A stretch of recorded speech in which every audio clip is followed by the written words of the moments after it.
What's different about our department is everybody from the colonel to the newest recruit has done the exact same thing, waking up at 5 o'clock.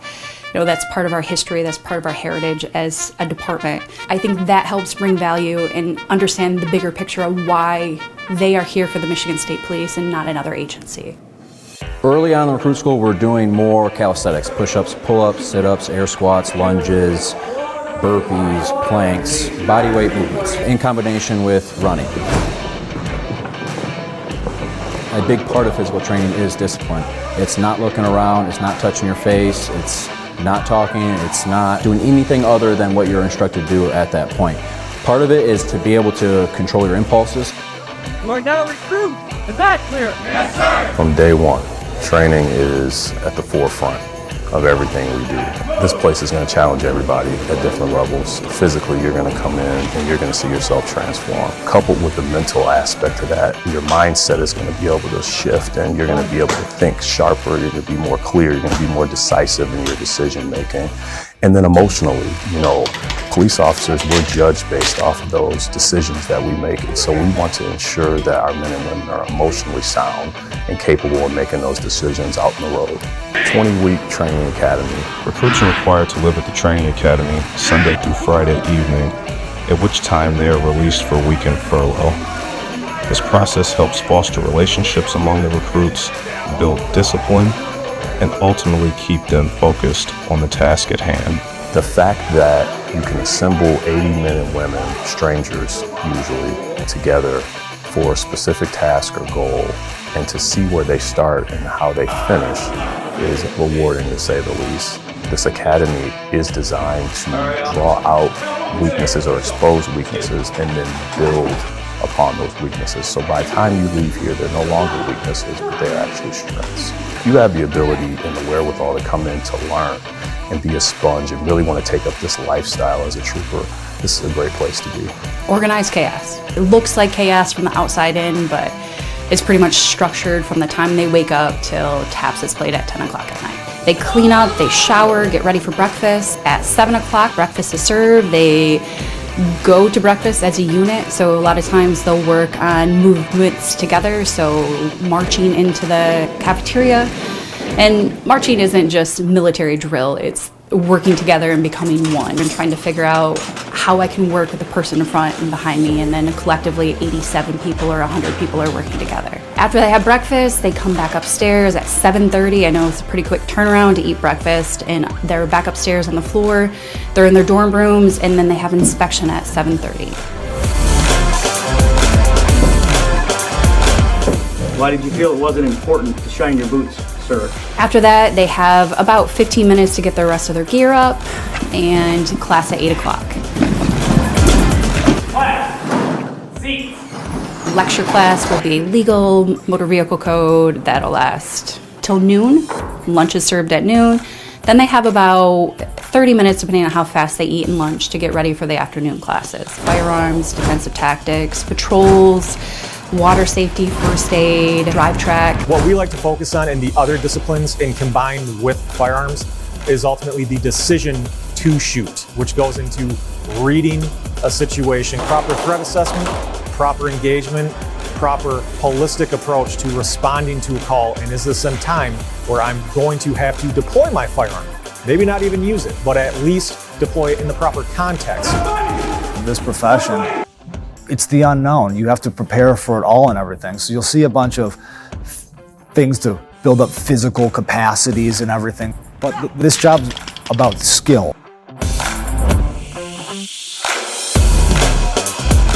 The actual job performance, the skill, we're building that outside, in the grass, on the road next to a vehicle, in some of the scenario houses we have out here, because you're gonna walk into those areas. I need you to know how to approach this door, where to look in a house, how to approach this house. Not a road, man!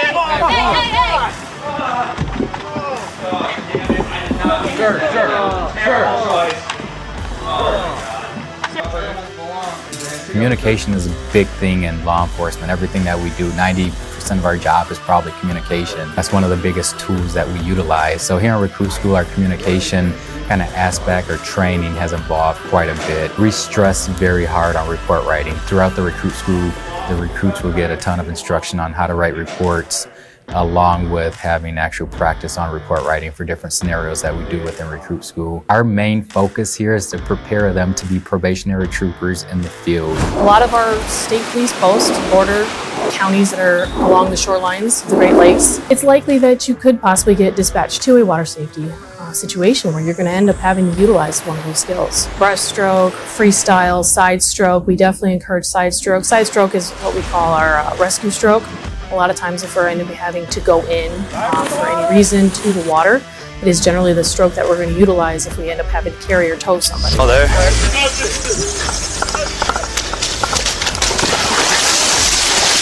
You're on top of the car? He's on top of the car. All right.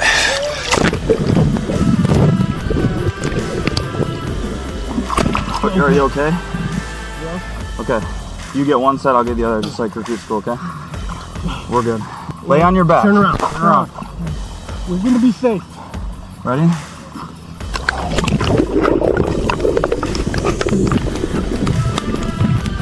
Sit up.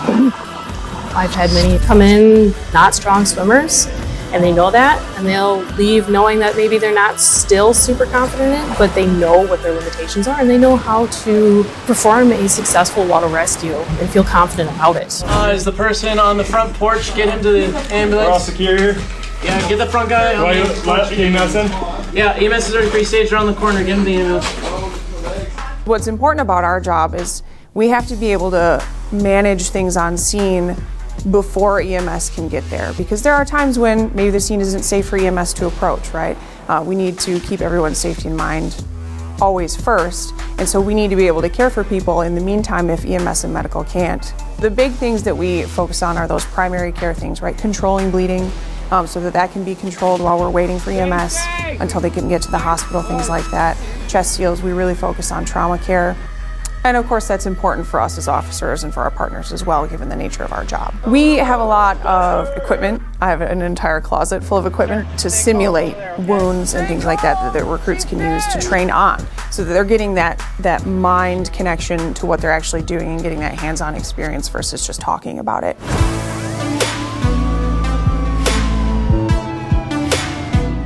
Driving is something that the new troopers are going to do every single day.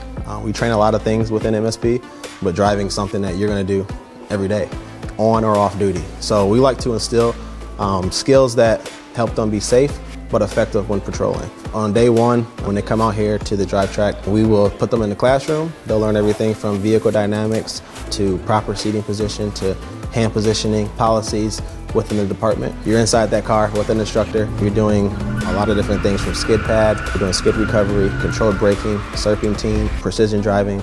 Those are just a few exercises that we put them through. They'll get graded, but they'll also get a lot of time to practice. Dinner served at 5. Usually they have a little bit of downtime. We offer tutoring, we offer our chaplain corps comes at night, behavioral sciences, remedial, open gyms. So that kind of goes on until about 8 o'clock. Generally where staff tries to just let them do whatever they need to do, get ready for bed, study extra, do some prep phone calls at night to their families, and TAPS is played at 10 o'clock, and 5 o'clock the next morning it starts all over again.